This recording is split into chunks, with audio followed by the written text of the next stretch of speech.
Hi, I'm Dr. Tracy Schroyer, a career positioning strategist, professor, and someone who spent a lot of time thinking about what it really means to grow in a world that just won't stop changing.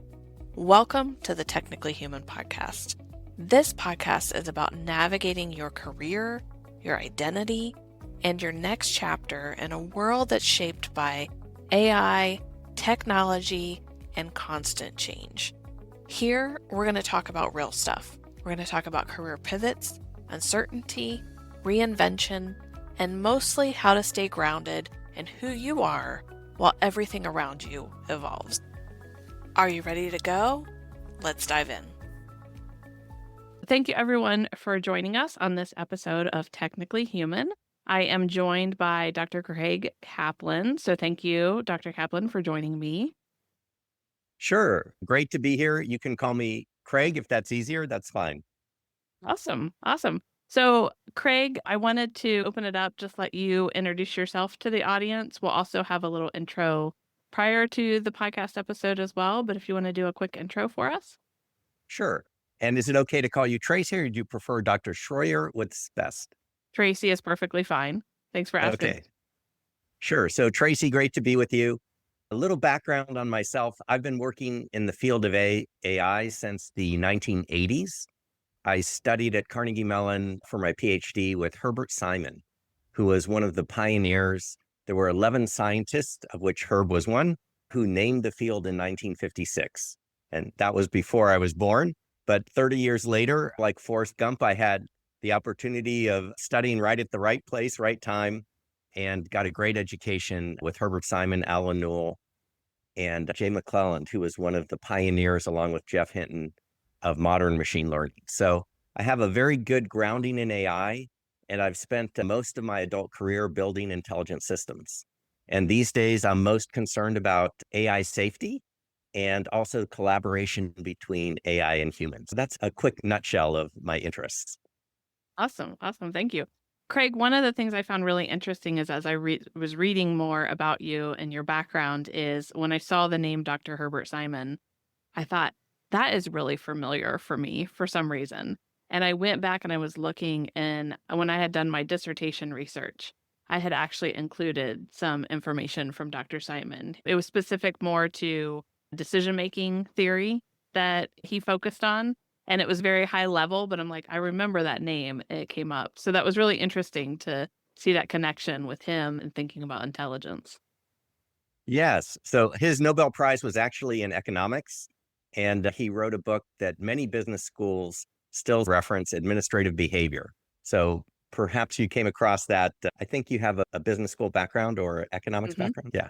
Business. Yeah, definitely. So if we think about artificial intelligence, one of the interesting things, and some people who are listening to this podcast may not realize, is how it dates back for decades. Some people think hearing about ChatGPT, Gemini, some of the different AI tools that are coming out just in the last few years or so, that it's really new, and it's not so much new. Do you want to talk a little bit about how you came to know, or some of the background around artificial intelligence and what that looks like? Sure. Yeah. It's useful context. So a brief history of AI, I divided into three phases from 1956 till the mid 1980s. That is what I would call the age of symbolic AI. And the whole thing with symbolic AI was that people thought you could make machines intelligent by programming the rules or the intelligence into the machines. And so starting in 1956, when the field was named, actually at that conference at Dartmouth, Herb Simon, Alan Newell, and a third gentleman, Cliff Shaw, in addition to arguing with the other scientists about what the field should be called, they actually presented one of the very first creative artificial intelligences. And I say creative because it was designed to come up with proofs of a mathematical textbook, replicate the proofs that were in the book, but it actually discovered a brand new proof that was not programmed into it, just in the process of searching for answers. It came up with a new proof. Bertrand Russell was one of the authors of the textbook, and Herb took the proof and mailed it off to England to Bertrand Russell and said, "Hey, look what our computer program has come up with." And Bertrand Russell wrote back and said, "Wow, this is completely new. We had not thought of this proof, and it's actually a very good one. So right there in 1956 was an example of creative AI, but the type of AI and the way that it represented its information was all programmed in. Then starting in the mid 1980s, you had the era of machine learning. So this is the kind of AI that everybody thinks about today. It got its start way back in the mid 80s. And the new idea was, hey, rather than trying to program in rules that represent everything humans know about the world, what if we could just have the AI learn that for itself? And so today, when you train models like GPT, you just can take a good chunk of the internet, filter out the data, and you load that in to algorithms that run in data centers with lots of GPUs. And the AI systems, the large language models, learn this information. They learn the patterns in the information. So the good part about that is it's incredibly efficient once processing power got fast enough for it to work. And now you have ChatGPT and Claude and Gemini and all these models that many of your listeners may be familiar with. The bad part is these models are black boxes. The researchers themselves have no idea how they represent the information. It makes the models very unpredictable and they can hallucinate. And that's turns out to be a little bit of a safety issue.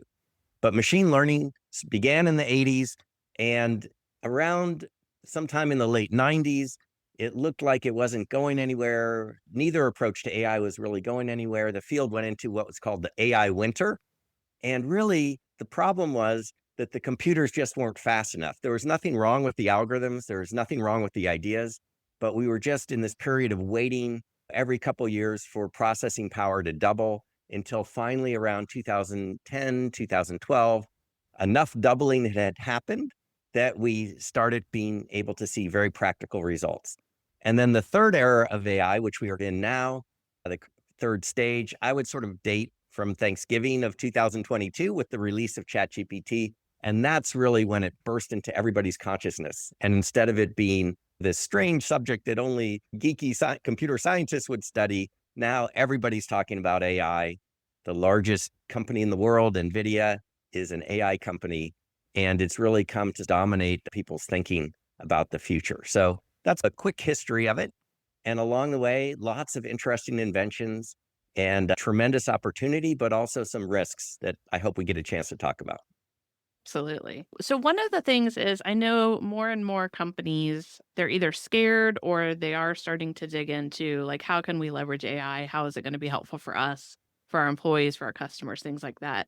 But from that mid 1980s to the 2022, you have, I believe, from your consulting, from your work, you have seen companies that have leveraged the tools.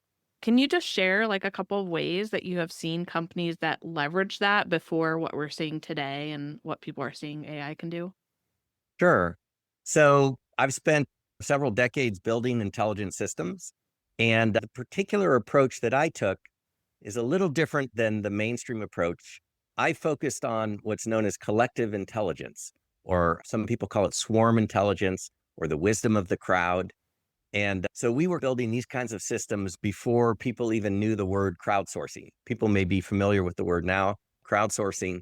And I started a company. We did the prototypes back in 2000, but the company itself was incorporated in 2006.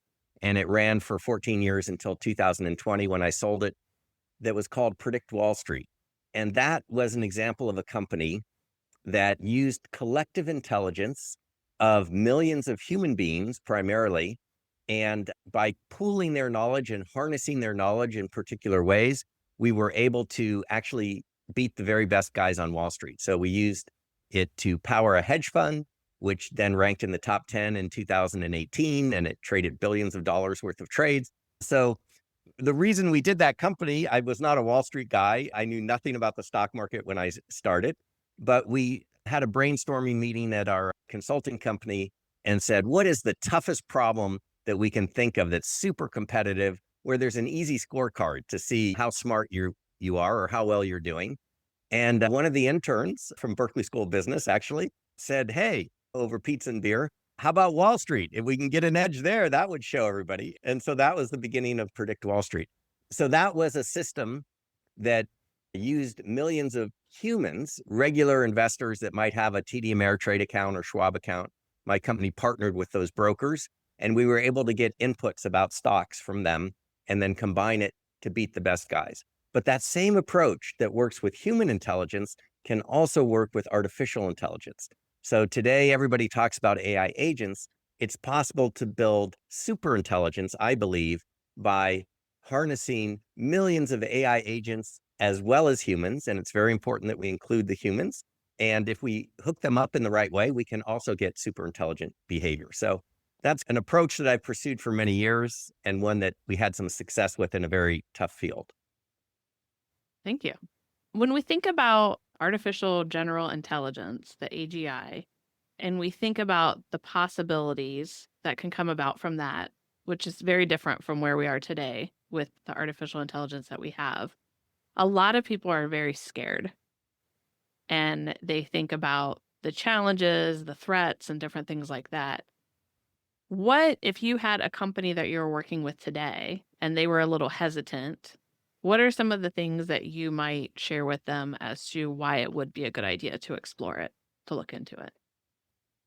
I, for better or worse, don't really think that companies have much of a choice. There are a lot of forces that are driving what some people call the AI arms race. And I don't think it's realistic that we can pause and stop it, or even if we wanted to, or even that we could regulate it. For example, and I want to be clear, there's tremendous opportunities, but there's also risks. It's a two-edged sword here. And on the risk side, there have been a few folks like Max Tegmark out of MIT. He's also the founder of the Future Life Institute. He's been a big proponent of slowing down, proceeding carefully. Let's have a moratorium on building super advanced models till we understand better what we're doing. He got a bunch of people to sign a letter calling for a pause, but a lot of people refused to sign it, and it really didn't have much effect other than to raise people's awareness, which is important. And Jeff Hinton, who people may have heard of as the godfather of AI, was one of the luminary scientists in the 80s who came up with the algorithms along with some colleagues that sort of underlie GPT and the large language models. Worked at Google. He quit Google and he got a Nobel Prize and is now an Turing Award. So very smart guy. And he's basically going around warning about the dangers of AI, advanced AI. But even Jeff did not sign the pause letter. And his reason was, if, the US scientists sign it and China doesn't, it's not going to do much good. And so this kind of logic is the reason why I don't think it's practical to halt or to pause. If one company pauses and goes slower, if Google goes more slowly, OpenAI won't. If the US regulates and goes more slowly, China won't. And so these competitive dynamics basically pretty much ensure that it's going to be an all-out race. So I think it's very important. I'm a pragmatist. I've spent a lot of time talking to Wall Street guys, Silicon Valley guys, and I know that none of these people that I've spoken with for years and years are going to slow down.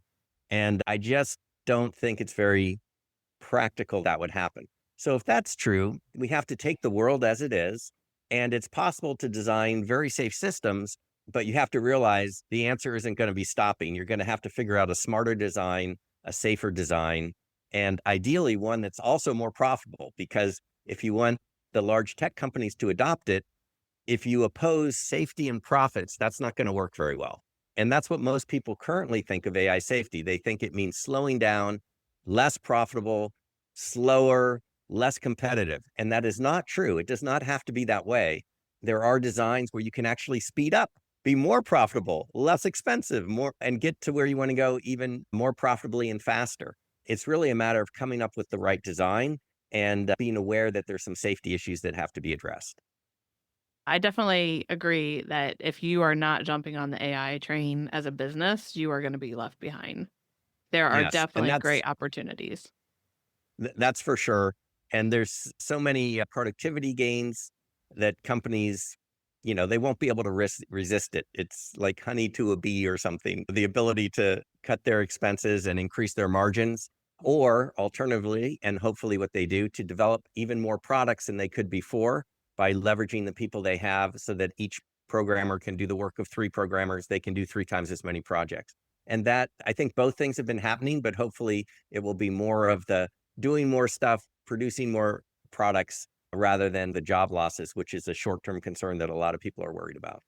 And that's what I wanted to go into next. I took a couple notes and thinking about, so my dissertation was about managing layoffs and that Okay. whole process. And then years later, I got laid off after 27 years in corporate and had nothing to do with AI. But even a couple months back, I think Amazon was all over the news with like 13,000 or 16,000 jobs eliminated because of AI.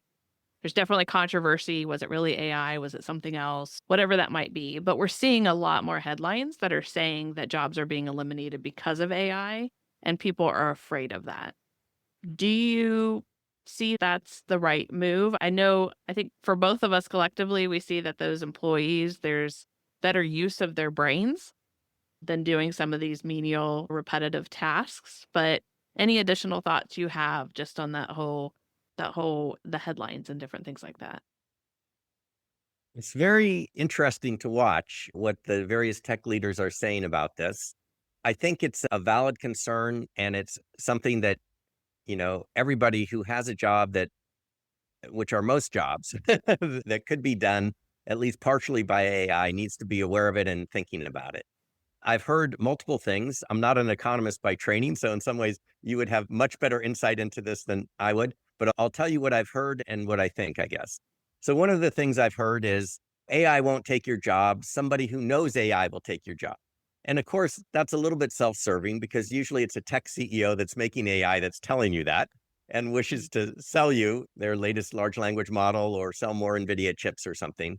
At the same time, there's an element of truth to that. I think it's very important for all workers, if you are not using a large language model or playing around with these tools, you need to be doing it because number one, they're amazing and you will be very surprised at all the things they can do, creating graphics that might have taken a graphic artist days or weeks in a matter of seconds, even if it's not perfect. It's much easier to revise that graphic than to do it from start. Same thing with drafting. Pretty much anything from a book to a press release can be done very quickly. Coding software has been revolutionized. I go to AI conferences and speak at them as well.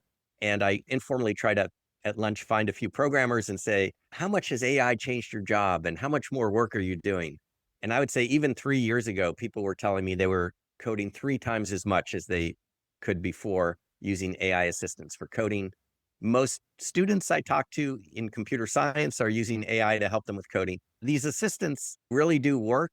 They're not perfect. They're not as good as the best humans, for sure, but they are great productivity advantages, and everyone needs to be using them.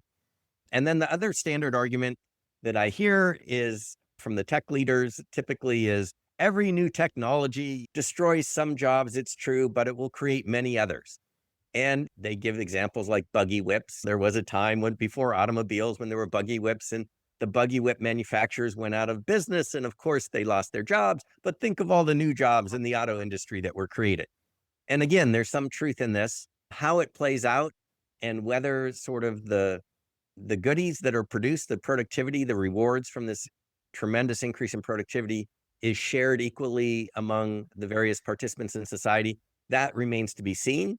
There's a lot of ways to go wrong. There's also a lot of ways to go right. So it's a work in process. The one thing that for sure is happening is change. And I would say to all of your listeners that may be working for any company, the best thing you can do on an individual level is to get up to speed on these tools and become an expert so that if a layoff does come, you can say, wait a minute, I'm the person you want to keep because I can do the department's work with its army of AIs and we can even do more stuff. And hopefully the better companies will realize that people really are their most valuable resource and that they should leverage their ability using AIs rather than replacing them. But I think realistically, you're going to see a little bit of both. And one of the things when you talk about getting up to speed, because even as a business professional, like looking at all of the different AI tools and platforms and resources can be very overwhelming. So I'm wondering, even in going to your site, thesuperintelligence.com, there's a lot of information on there, a lot of resources. So if somebody was just starting to dip their toe in and to learn about AI or any piece of AI that could help them in a business sense, What would be your recommendation for how they go about doing that? Or maybe is there a video that you have or something for them to get curious and start to learn? Yes. So you're right. I'm in this field, and all I do every day is wake up thinking about AI and scanning to see what the changes are. And there's no way I can keep up. There's no way. I don't even know 1% of what's going on. And things are changing faster than I've ever seen. And I've been in the tech industry for 35 years. I think if I was brand new to it, the first thing I would do is play around with a large language model. So they're free to use initially. They do have paid subscriptions, but you can certainly get a free version, whether that's ChatGPT or Gemini at Google or Claude or one of the other models. It's really easy to begin engaging. And then I would start asking that large language model about AI and about the questions that I wanted to learn about. And you're learning about the subject at the same time you're seeing the level of thinking that these models can do. And that's where I would start. If I was concerned about AI safety, then just because I know it, I'd recommend superintelligence.com. We have videos on AI safety that are 3 minutes long and so forth. But for the person trying to just get up to speed on AI, I think there's nothing better than just diving in. Don't be afraid. It's super easy to use, and you're going to learn a lot and be amazed. Good advice. Another question I have is you propose democratic AI instead of centralized control, which I know is probably easier said than done in a lot of instances. But what are some misconceptions that people have about decentralizing something as powerful as superintelligence? So we could talk a lot about this topic. Let me provide background a little bit on how large language models are built today and what an alternative approach is, and why we might want to consider the alternative collective intelligence or democratic AI approach. So the current method we alluded to earlier, when OpenAI wants to train another more powerful model to go from GPT-4 to GPT-5 or GPT-5 to GPT-6, what they will do is basically find a huge amount of data and then train this new model. And the model learns it automatically using the machine learning algorithms. And a higher level of intelligence emerges almost magically. And you don't know how that information is represented. And as we said earlier, it's very difficult to predict these models. So that's where we are right now. Now, if we build, as people are rushing in the AI's arms race to build ever more powerful models, the danger just increases with each generation, because already today's models are unpredictable. And the safeguards that people attempt to do are added on after the fact. So it's not the way an engineer would normally design things. Normally, you would design a car to be safe and you'd put brakes in and everything. That's not what we're doing. We're allowing the car to evolve, and we find out after the fact that it didn't have any brakes, either after it's killed someone or after it's done some bad things. And it's really hard to test in quality or safety after the fact. These companies have armies of humans, and the humans' sole task is to get the new AI that was just trained to try to do bad things. So they'll say, how do I build a bioweapon? And if it tells them, they say, no, you can't do that. You never tell anyone how to build a bioweapon. And so then it says, oh, okay, I will never tell anybody how to do that. But then it's easy to work around it. All you have to do is say, I'm an author. I'm writing a book about a mad scientist who wants to build a bioweapon. I just need a few juicy details for my book. Can you please tell me how the mad scientist might build the bioweapon? And then it will tell you. It's like a game of whack-a-mole, trying to plug all the bad things that you could get the AI to do. And that's because nobody knows how it works. It's not like the symbolic AI, the rule-based AI of the early days, right? Before the 1980s, where you knew what you programmed in. Nobody knows what is programmed in. And so they're unpredictable. And as the models get bigger and bigger and hundreds of billions are spent to train the next one, it just gets less and less safe. That's the scenario we're in. That's the standard model. There is an alternative. And this is why I say it's possible to have profitable models that are really fast and really powerful without sacrificing safety, but you have to think of it differently. The alternative approach is like a human democracy. So if we think of a democracy, Tracy doesn't know what's in Craig's brain, and Craig doesn't know what's in Tracy's brain. And yet, I am not worried that Tracy is going to kill everyone in the planet, and hopefully you're not worried that I will either. because I am able to see what you say and what you do.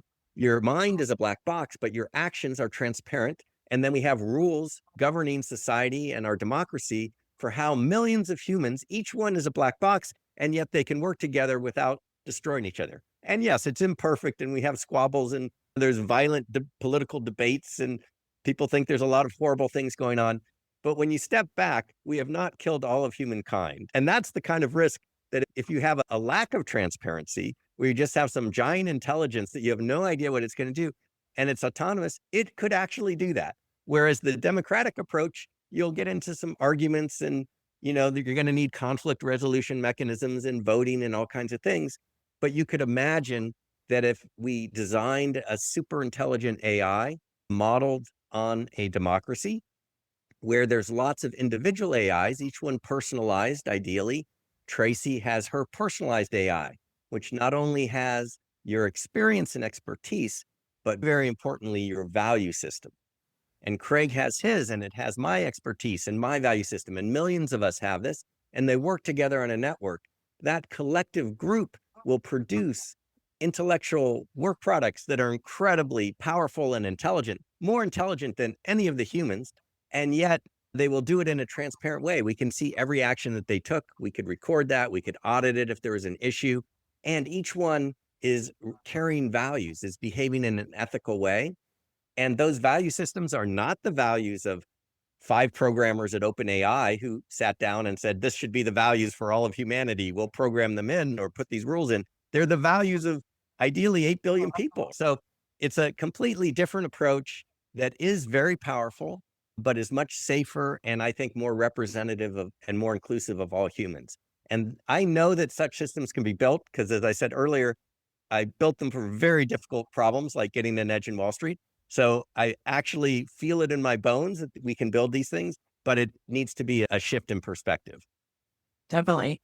One of the things that I'm hearing from a corporate perspective and from talking for some other consultants, management consultants, is that some organizations, their business, the people within the operations or sales or product or whatever area, are intrigued and interested, and maybe they have access to Microsoft Copilot and they want to use it and play around with it and test it. But their technology has said, no, we've cut this off. We're scared. We don't know what it's going to do. Is there any ammo to help the business leaders to talk to technology to loosen the reins a little bit? Because what's happening outside of that is some of these professionals are using ChatGPT or other tools. And do you want them to run wild doing this, or do you want to rein it in within your own ecosystem? That's a very real concern, and it's a problem that I see happening a lot. I think the argument to the business folks is, look, guys, it's going to happen whether you bless it or not. There's no stopping this. This is a train that has no brakes. It's going. So you need to get on board. And there are ways to ensure. A lot of the business folks have valid concerns. One of them is that the data that is contained within that business is proprietary or sensitive. Oftentimes it is the source of competitive advantage. And you don't want that going off to OpenAI or Google to train Gemini. And now all of a sudden your precious data that is really the lifeblood of the business is out there on the internet and training other AIs, which are going to have all your secrets, right? So there are real concerns, but there are also ways to have versions of these popular language models that are operating on your data within the confines, a ring fence around your data within the organization, and that data never leaves. And yet you still get the benefits. Every business has that same issue. All of the reasons that the business folks are saying we can't do this, every other company that's embracing AI had to deal with those. So I would say to them, it's a matter of survival. The business will not survive if you don't do this. So just go figure out what other people are doing. There's ways to handle all these problems, but telling people they can't use AI, it may work for a short period of time. They'll use it on their own outside of work anyway. And all you're going to do is hurt the business. So yeah, that's not the best approach. Yeah, it's interesting to hear that. And it's interesting too to talk to a lot of business professionals, how a lot of people think that AI is being used a lot in organizations. And from a couple hundred different business professionals I've talked to, it's not. it's very slow to adopt and to start to figure out how can we use this and what's the best way to use this for our business. Yeah, I heard, and I'm repeating now, I hesitate to do this, repeat stats that I haven't checked the accuracy of the source, but I think it was Dan Ives, who's a very bullish investment advisor for AI stocks, was saying he thought that the penetration in US businesses was only something like 3%. So it's probably single digits at this point, at least, but it won't stay there. And if you want to, you're just losing competitive advantage every day that you wait. It's as simple as that. Yep, definitely. Yeah. So I do want to take this opportunity before I wrap us up just to see, is there anything that maybe we didn't touch on that you wanted to share or chat about a little bit? Sure. So maybe two things. I tend to take more the big picture view. So there's definitely many concerns having to do with how do I implement AI and how does it make a business more productive? There's concerns about job loss. There are valid concerns about biases in data, where you can get AI systems that sort of end up being racist or discriminating in various ways simply because they were fed or trained on the wrong types of data. And by just a quick example on that, something as innocuous as like court records, which you would think would be very objective and fair. It's a court record, right? But if you go back far enough in time, prejudices existed in society and they're reflected in the records. And so if you were to train a legal AI on all these court records, guess what? You get a somewhat racist AI out the other end. So there's a lot of valid issues in the short term. None of those kill all humans on the planet. And even though that sounds like science fiction, it turns out that the longer you're in the field of AI and at least all of the most distinguished AI scientists, Jeff Hinton, Demis Hassabis, all the top leaders who this is what they do, and they're very good. They're Nobel Prize winners, far smarter than me. They are all very concerned. And when I speak to AI researchers at conferences and I do an informal poll and say, what's the probability that AI wipes out all humans? Amazingly, more than half the hands are up by the time I get to 20%. Jeff Hinton has publicly said he thinks it's between 10 to 20% chance. So this, even though that means glass half full, there's an 80% chance it doesn't wipe us out and everything's great. That's the most likely scenario. But on the other hand, a 1 in 5 chance that it kills you, your loved ones, your family, your friends, every human on Earth, that's way too high, right? There are these really big existential risks, and people, I think, generally feel like there's nothing they can do about it, so might as well just ignore that and keep on going. But the reality is there are things we can do about it. And so that's what I'd like to finish with, if I could. There's two things. One of them is we can design these systems to be safer. And that's more something that people in the field of AI really have a responsibility to do. An ounce of prevention is worth a pound of cure. I wrote a book on software quality many years ago when I worked at IBM. You could distill that entire book down to that sentence: an ounce of prevention worth a pound of cure. And it's even more true in the field of AI because you can't recover from catastrophic things. You can't just go out to your customers and appease them and then reship the software at 10,000 times the cost, which is what IBM found. You actually could have an unrecoverable thing. So prevention comes from good design. So that's for the researchers. But for the rest of us, it's very important to realize that everything we do online is training material for AI. Every tweet you send, every email you send, every video you make and upload to TikTok or YouTube or whatever it may be, all of this is being used to train AI. And we are modeling values for AI. And just as those of us who are parents know, little kids will absorb like sponges everything you do. And you think you're behaving well until all of a sudden your child starts swearing or doing something. You say, who taught you that? And they're like, you did. Yes. That's the same thing with AI. It's all of our data, all of our behavior is being used, and it's learning not only our knowledge, which is why these models are behaving more and more intelligently, but it's also learning, very importantly, our values and our ethics.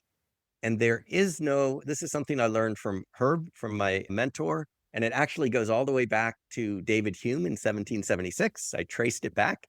There is no rational way to derive values. There's no logical way to determine what's right and wrong. And what that means is that AI, even if it becomes advanced AI, much smarter than all of us humans, which I think will happen eventually, it won't necessarily know what to do. It still has to get its value somewhere. And I think humans are the most likely source. And how we are behaving right now and in the next 5 to 10 years is going to be critical for what happens for humanity going forward. So we can drastically improve our chances of surviving, reduce that probability of extinction way down to 1% or less, I think, if we design these systems a little smarter and if everybody is more aware that we're training AI with our behavior and we put our best foot forward. So those are the two things I'd like to leave your listeners with. I love that. I love that. Yeah. And a lot of people don't realize the impact of, like you said, whether it's like a TikTok video or a tweet or anything like that, all of that is training material. And if you have bad input, you're going to have bad output. And you mentioned the bias in data. And with my management students at university, we talked about Amazon came up again, and they had discrimination in their hiring practices. And they ended up shutting down the whole process because all of the data that they fed into it, they didn't realize that they were taking out things related to women. And so none of the women passed their hiring practice. So they ended up looking into it, but then they took it down and haven't revisited that from what I've read. But definitely our behavior is so important. And like you said, that can change really the trajectory of what that looks like in the future for us. And like you said, minimizing that percentage of it really taking over what happens. Thank you for that. Absolutely. And no one should think that, oh, my behavior doesn't matter. And I can tell you this firsthand from the Predict Wall Street experience, that company I ran. There were millions of individual retail investors. When I interviewed them, we asked them for their input on stocks, they'd say, I don't know. I'm just guessing. I don't think my information's good at all. You know what? When you aggregated it all together over millions, it beat the very best, smartest guys on Wall Street who did nothing but study this all day long and who are like incredibly ferocious competitors. These just average people were able to do that. So never feel like your opinion doesn't matter or what you do doesn't matter. It does. And for AI, it's going to be amplified, a millionfold. So it's really critical. Craig, I want to end with one last question for you, and Sure. then we'll share a little bit about how to access your resources and different things like that. But my last question for you is, what does it mean to stay human as our technologies become more intelligent? Oh, what a great question. So I've actually thought about this a little bit, and I have a certain view of how the future will unfold.